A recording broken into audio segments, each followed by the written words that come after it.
morning, students. I welcome you all for another section of the lecture on the course Computer Architecture and Organization.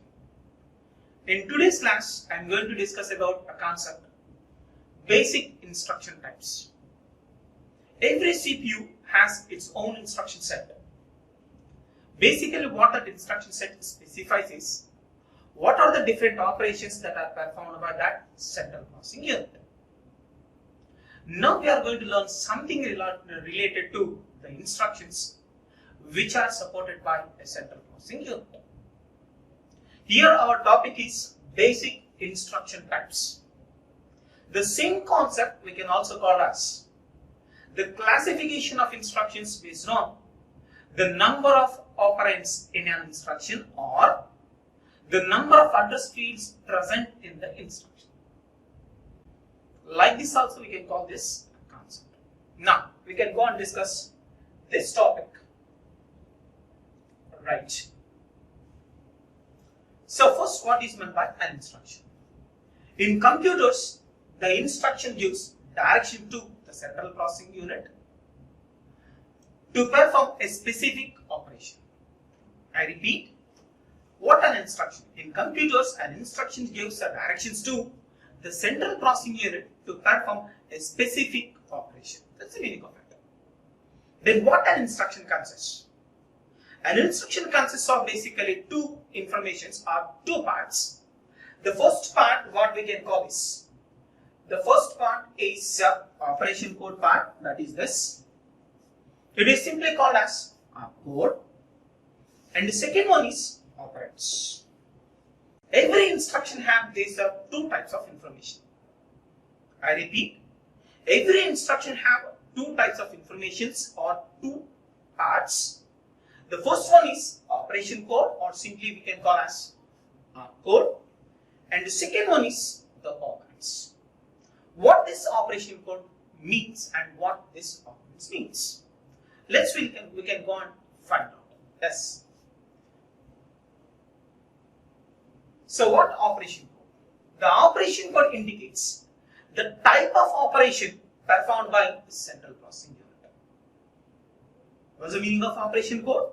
The operation code indicates what is the type of operation that can be performed by a central processing unit. See, that's the meaning of this operation code. And second one, the operand indicates data. That means an instruction consists operation code, that means what is the type of operation that can be performed by central processing unit. And second one is operand. That operation is performed on which data. So that's the meaning of operation code and then operands. And here important thing is, if you refer different instructions which are supported by a central processing unit, we can distinguish an instruction with another one. In that particular case, we consider one of the parameters, that is the number of operands, how many are present in the instruction. So you remember, friends, if you took every instruction, we have an operation code. Along with it have an operands. Some instruction have the number of operands maybe 3, that is a maximum. Some of the instruction have the number of operands are 2. And some of them have only one operand, and some of them have no operands. Don't think, guys, there is no operand. That is not the meaning of it. There is no operand fields. That means some of the instruction have operand was not explicitly represented in the instruction itself. The operand was included in operation code. Such a type of instructions we can call as zero operand instructions or a zero address instruction. We can go and find out what meaning of these instructions are. Yes. So there are 4 varieties of instructions based on the number of operands which are present in the instruction. I can also call as the number of addresses. So here, what are the operands? I can call this operand I can replace with addresses. So I can say like this, there are 4 types of instructions based on the number of operands or the number of addresses in the instruction. Don't confuse. Synonymously here I am using sometimes operands and sometimes addresses. What are saying? So based on this, there are 4 types of instructions. The first variety of instructions, there are 3 operand instructions. There is a 3 operand instructions we can also call as 3 address instructions. And similarly, the second type is 2 operand instructions. It can be called as 2 address instructions. In a similar way, we have 1 operand instructions. These are also called as 1 address instructions. And last variety is 0 operand instructions. These are also called as 0 address instructions. If you refer every CPU, if you observe their instruction set, you may identify these varieties of instructions in their instruction set. Some of the processors that didn't support 3 operand instructions. Nowadays in advanced processors only, they support 3 operand instructions. In upcoming slides, I would like to discuss about implementation of an application program with the help of these 4 varieties of instructions. At the end, I conclude which instructions are good to make an application program. Right. Now I'll go and start with this instruction types one by one. So first one is 3 operand instructions.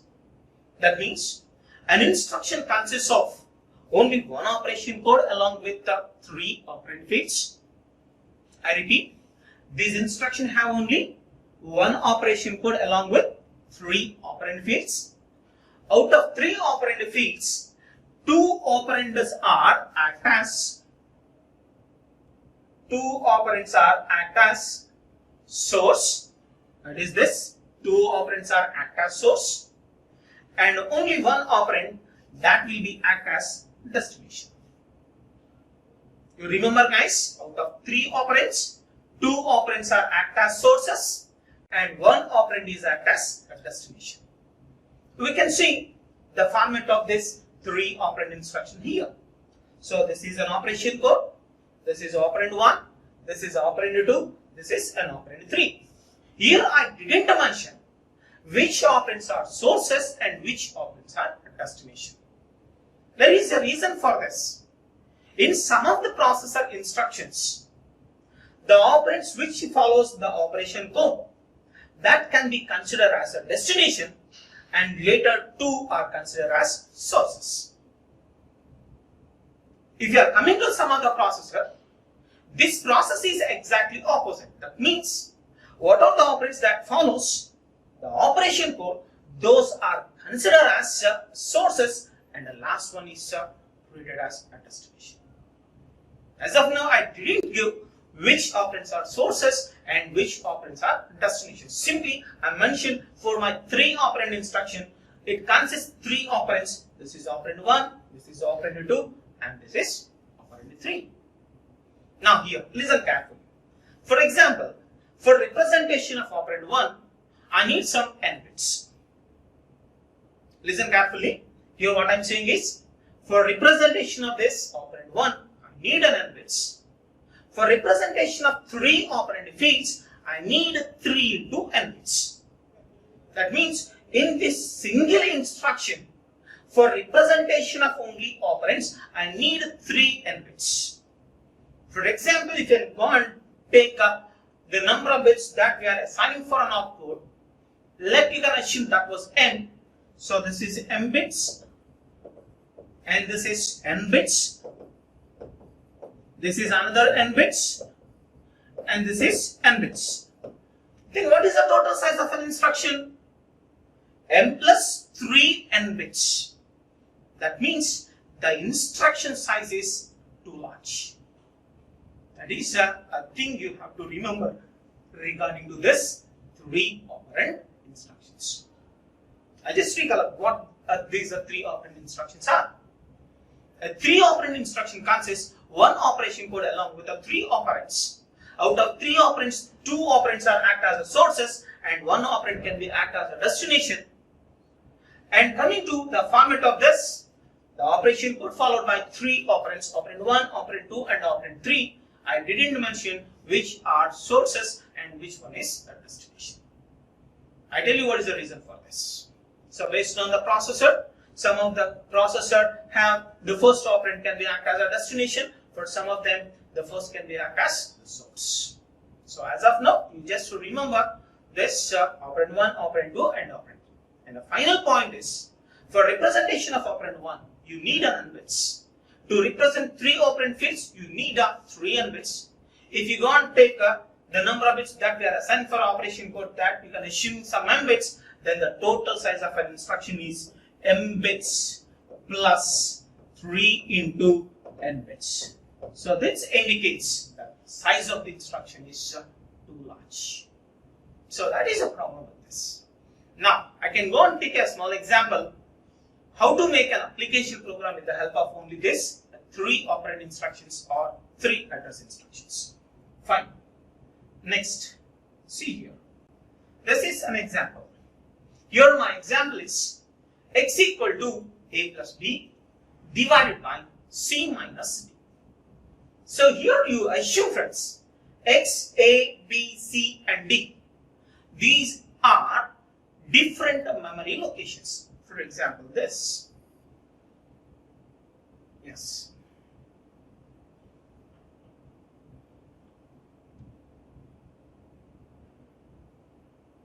Yes. So just you can assume this is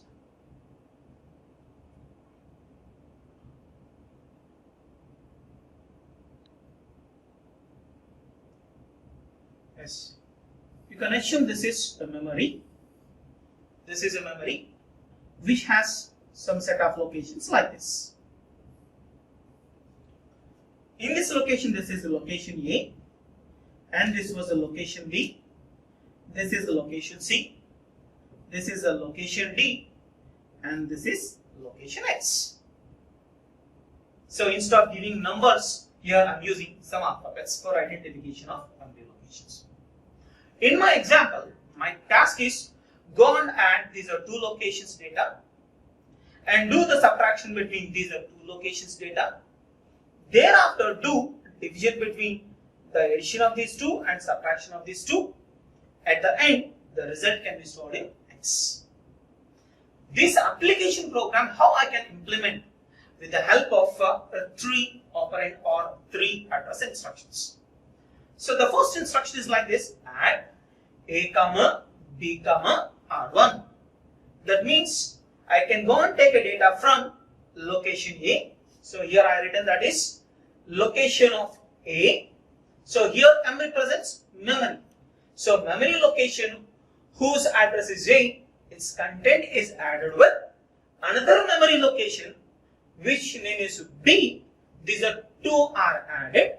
The result can be stored in one of the CPU register which is R1. So in this case, these are 2 are sources and this one act as destination. So the meaning of this one is go and add A with B. The result can be stored in CPU register R1. Similarly, my second instruction is SUB C comma D comma R2. That means do subtraction between C and D. That is the content of memory location C minus the content of memory location D. Whatever the result I was get at the end of the subtraction, that result is stored onto another CPU register R2. So here this is act as a destination and these are 2 again act as sources. So here I did addition. This addition result available in register R1 and for this subtraction result is available in register R2. Both are the CPU registers. Now what I have to do? I do division between R1 and R2. So my instruction is like this: div R1 comma R2 comma X. That means R1 is a divides with R2. Whatever the result I was get at the end of the division, that result again stored onto a memory location whose address is operations. That is this. So for implementation of this program is very easy. If I go on user, these are 3 operand instructions. I hope you understand how to make an application program by using 3 operand instructions. Fine. Next, we can go and see 2 operand instructions. That was the second variety. So what about these 2 operand instructions? These are 2 operand instructions we can also call as 2 address instructions. That means in the instruction we have an operation code along with 2 operands. You remember friends, out of these 2 operands, one operand can be act as a source before execution of the instruction, and after execution of instruction the same operand can be act as a destination. That means out of 2 operands, one operand can be act as both the source and the destination. Yes. So see here, out of 2 operands, one operand is source and other operand is source slash destination. Means out of 2 operands, one operand is completely act as a source and another one is act as source before execution of the instruction, and it can be also act as a destination after execution of the instruction. That's simple. Next, coming to the format of this 2 operand instructions. I just now tell you that an instruction consists only 2 operand fields. So operand 1 and operand 2. Again here also I didn't say which is act as a source slash a destination and which will be act as a source, because that is it depends on a processor. In some processor I clearly mentioned operation code followed by an operand can be act as a destination also. But some of them, the operation code followed by operand is act as a source. So here I didn't mention which one is source and which one is a destination. I hope you understand what the 2 operand instructions are. I repeat once again. These are 2 operand instruction consists 2 operand fields along with operation code. Out of 2 operands, one operand completely act as a source and another operand is act as both the source as well as a destination. And the format consists 2 operand fields, operand 1 and operand 2 along with operation. Again, we can go and observe how you can make the same previous example, that is x equal to a plus b divided with c minus d, with the help of these 2 operand instructions. That we can go and verify. See guys, this is, so if you observe this, all these instructions are 2 operand, 2 operand, 2 operand, 2 operand, 2 operand, 2 operand. Here also the case is same. Your A, B, C, D and X, all these are the memory locations. These locations are identified with the variables. Those are alphabets A, B, C, D and X. So my first instruction is like this: move A, R1. What is the meaning of this? Move the content of memory location whose address is A to one of the CPU register R1. After execution of the first instruction, what happens is the content of memory location A was simply transferred to CPU register R1. Coming to the second, what I have to do, once this value was present in CPU register, I simply go and add B location data to the same register R1. That's why my instruction is add B, R1. That means add the content of memory location whose address is B with register R1. Again, the result was stored at R1. Fine. So now after completion of this addition, that is between A plus B, my result is available in CPU register R1. Fine. Next, what I have to do? I must do C minus D. So again, C value I transfer to another CPU register like this: move C, R2. That means move the content of memory location whose address is C to register R2. So later what I have to do? Go and subtract D value, that is the content of memory location whose address is D from register R2. So for that my instruction is SUB D, R2. So that means subtract the memory location content D from R2. The result was stored in register R2. That means C minus D, the result is available in. Now what I have to do? I must do division between this R1 and R2. So here, sorry, here it is not MUL, this was div. Div R1 comma R2, that means do the division between, this is a division between R1 by R2, again the result can be stored in R2 itself. So at the end, whatever the result I have in register R2, it is simply transferred to the memory location whose address is X. That's why here my instruction is move R2 comma X. Finally, if you observe this program, I just use only 2 operand instructions. Just you recollect a 3 operand instruction based program with this. In previous case, I just use only 3 instructions for making a whole program. But now, to make the same application, I just going to use 6 instructions. That means the instruction count was doubled. But important thing is, if you compare the sizes of instructions, in previous case, the size of instruction is too large compared to this occasion. So that's important thing. So next we can go and move to another variety of instructions, that is one operand instructions. How those are looks like. What is one operand instructions? These are also called as one address instructions. So what meaning of these instructions? These instruction consists operation code along with only one operand. That means here we need one more operand, which is an accumulator that can be implicitly represented in the instruction itself. That means we didn't write the accumulator anywhere in the instruction. It automatically appears in the instruction execution itself. That you have to remember, guys. So here that's what I'm mentioning. One operand is a source and it has an implicit accumulator. That means that accumulator we didn't mention in the instruction itself. You can see the format, then you can understand. So the instruction format just consists an operation code along with only one operand and nowhere mention the accumulator. But you remember the accumulator is implicitly present.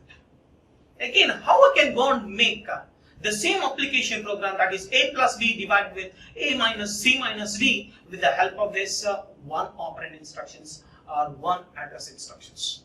We can go and see that one. So this is the case. So here the first thing is load A, that means. So here if you observe all these instructions, I have just only one operand. I have only one operand I use in all these instructions. So here load A, the meaning of this, load the content of memory location A into ACC. You remember, friends, your ACC is nothing but our accumulator. So ACC is nothing but accumulator. So first I load this accumulator value into accumulator. And next what I have to do? This B content is added to accumulator value. That means accumulator value is nothing but A value. So add B. That means accumulator content is added with the content of B, which is nothing but here it is memory location content. So the memory location content B value is added to accumulator. After addition, the result can be stored in accumulator itself. That's the meaning of this. That's the meaning of that. So, but if I do a next C minus D, in that case also, definitely I have to go and use accumulator. But already accumulator contains a value A plus B. So to avoid this disturbance, I simply transfer accumulator value to some other memory location whose address is T. So store T, that means accumulator content was transferred to a memory location whose address is T. I transfer it. And later I bring a C value to accumulator. So similar way, like a first instruction, load C. That means the content of memory location C was transferred to accumulator. Thereafter I subtract the content of memory location D from accumulator with the help of instruction sub D. So sub D, that means accumulator minus the content of memory location D, the result again stored in accumulator.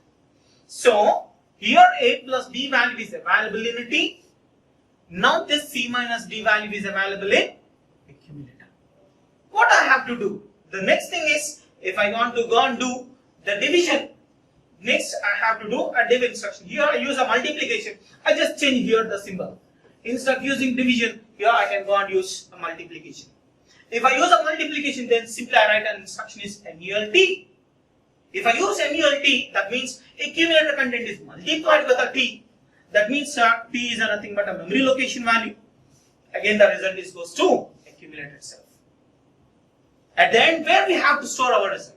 Finally, our result have to store in the memory location X. So, store X. That means accumulator content was transferred to a memory location whose address is X. So, see here guys, in previous case, I used only 6 instructions, but now I am using 7 instructions. That means the number of instructions are used to making up a same application program, the count can be increases. The important thing is the size of instruction is the right uses. If you refer a 3 operand instruction, the instruction size is too bigger compared to 2 operand instructions. Now those 2 operand instructions are comparing with this 1 operand instruction, their sizes is furtherly reduces. Right, now I shifted to a 0 operand instructions or a 0 address instructions. This is the last variety. What is a 0 operand instructions or a 0 address instructions? The name itself indicates an instruction didn't have any operand. That is not the meaning of it. The meaning of a 0 operand instruction or a 0 address instruction is the instruction didn't have any operand field. The instructions completely consist only the operation code. The operands here are nothing but implicit operands. Generally, those are nothing but top of the stack. We know that stack is nothing but a temporary storage area. There, the top 2 location data or top location data is considered as an operand for these type of instructions. So here that's what I'm mentioning. So this type of instruction have implicit operands, which are nothing but the top of the stack contents. See here, guys, the format just consists only operation code. There is no operand fields for this. Don't confuse it, friends. Without operands, there is no instruction. But without operand field, there is an instruction. That's the difference. I hope you understand. And next, I can go and implement how the same application program can be implemented with the help of only 1 operand instructions. Sorry, here instead of doing a division, I'm going to do a multiplication. Right? So push A. One thing you have to remember, on a stack always I do only 2 operations. One is a push and second one is a pop. So first I push A value and B value onto a top of the stack. See guys, let you can assume this is your stack. This is your stack. By execution of first instruction, what I have to do is I push A value onto this, A value onto this,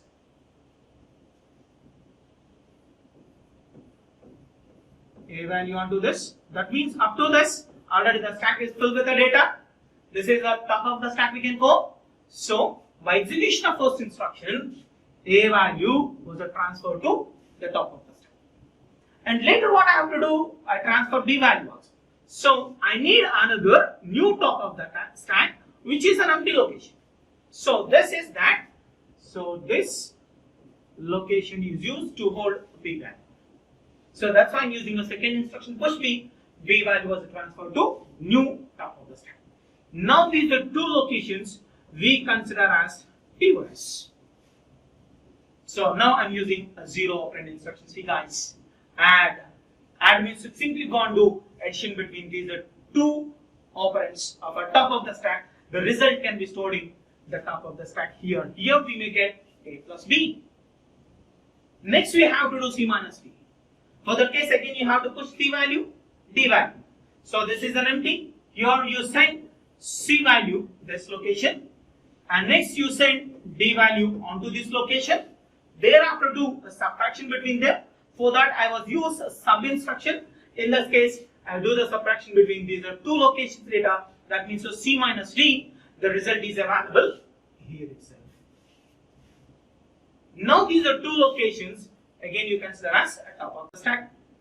On these 2 locations, now we have to do a multiplication. Again I was using only this, that is MUL instruction.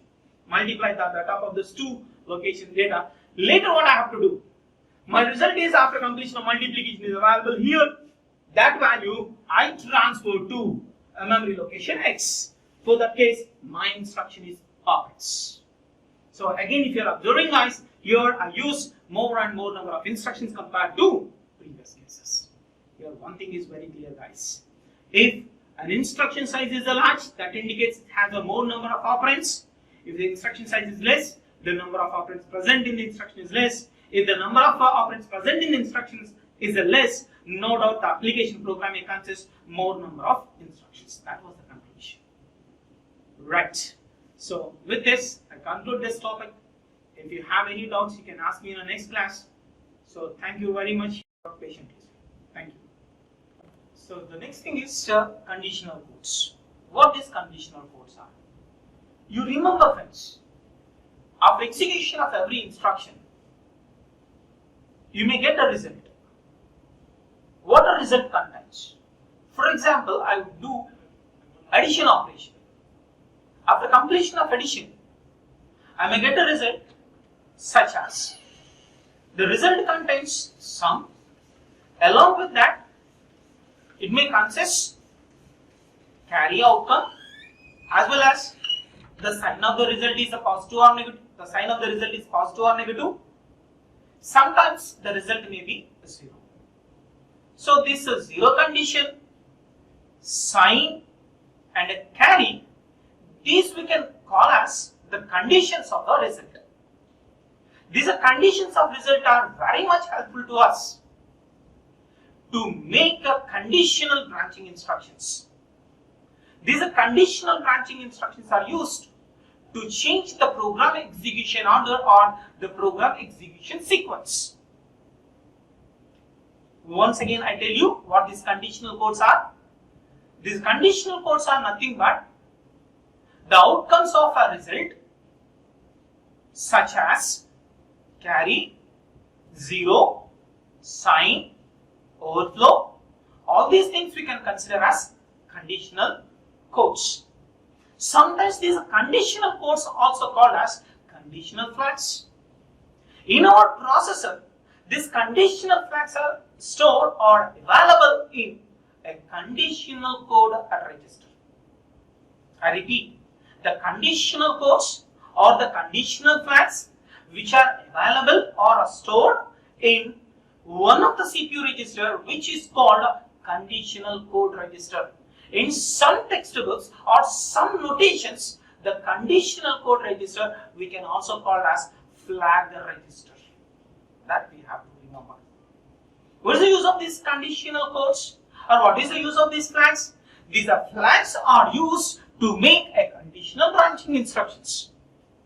What is conditional branching instructions? These conditional branching instructions are used to change the program execution order from one location to other location.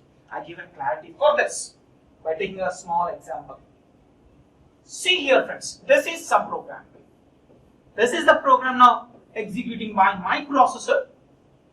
This program stored from a location address 2000H in the memory. My processor executes this program instruction by instruction up to this. Here I write an instruction that is some add R1 comma R2 and later here my instruction is some JC 3000H. What's the meaning of this?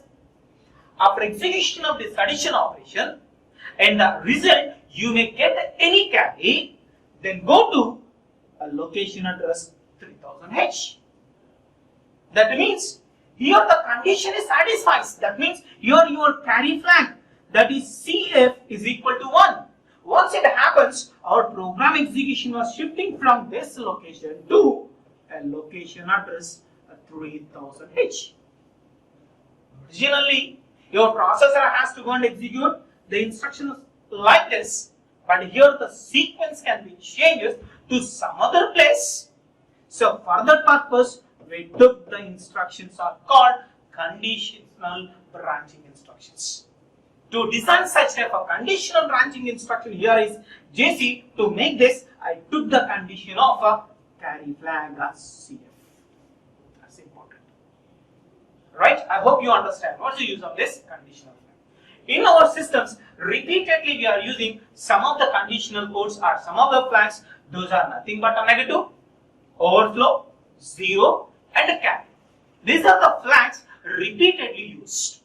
And here one more important thing is, these flag values are set to 1 or set to 0 automatically. That means by execution of certain instructions, these flag values may be set to 1 or set to 0. That may happen automatically.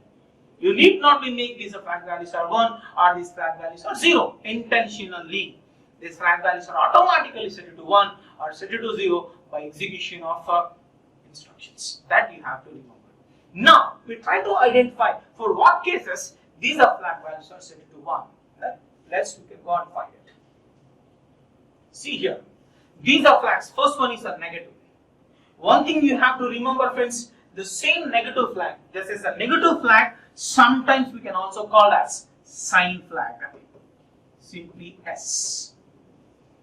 This is a sign flag or negative flag is set to 1. When it happens, the negative flag is set to 1 once our result sign is a negative. That means once if you are doing operation on sign numbers, the result sign is plays a vital role. In order to identify the sign of a result is a positive or negative, then we took the help of this negative flag. This is a negative flag or this is a negative conditional code automatically set to 1 once the result sign is negative. That's important of this. And second one is 0. So this 0 flag plays a vital role in our systems because repeatedly in our systems we may get updates about your software, about your different things. It may update it because of only this 0 flag. Here you remember, friends, this 0 flag is also set to 1 once the result of an operation is equal to 0. For example, if I install a particular software in 2 days, I took a license for that software for 1 year duration, and my counter continuously ticking. Once the count value reaches to 0, I can go and verify my 0 flag. Once the 0 flag is set to 1, what happens is the license of your software is over, so you have to go for renewal. Such types of updates we are getting with the help of this 0 flag. But as of now, you remember, this 0 flag is set to 1 when the result of an operation is equal to 0. Once the result of an operation is equal to 0, then automatically your 0 flag is set to 1. And similarly, overflow flag. What this overflow flag is? We can say like this, the overflow flag is set to 1 once you may get the overflow in your mathematical shell. So when we may get the overflow condition, we can say simply like this. The producer result size is greater than the available destination. Such condition we can call as overflow. Or I can say another way. This overflow flag is set to 1 whenever an arithmetic operation satisfies overflow rule. What overflow rule? If you add two same sign numbers, the result have a different sign, then you make it overflow. That means the producer result exceeds the available destination. So such cases, this overflow flag comes. That occasions only your overflow flag is set to 1. And last one is a carry flag. This carry flag is set to 1 when the result of an addition may get final carry. Or simply I can say like this, for an addition COT is equal to 1, your carry flag is set to 1. I hope you understand. COT is nothing but final carry. And one more thing you have to remember regarding to this same carry flag.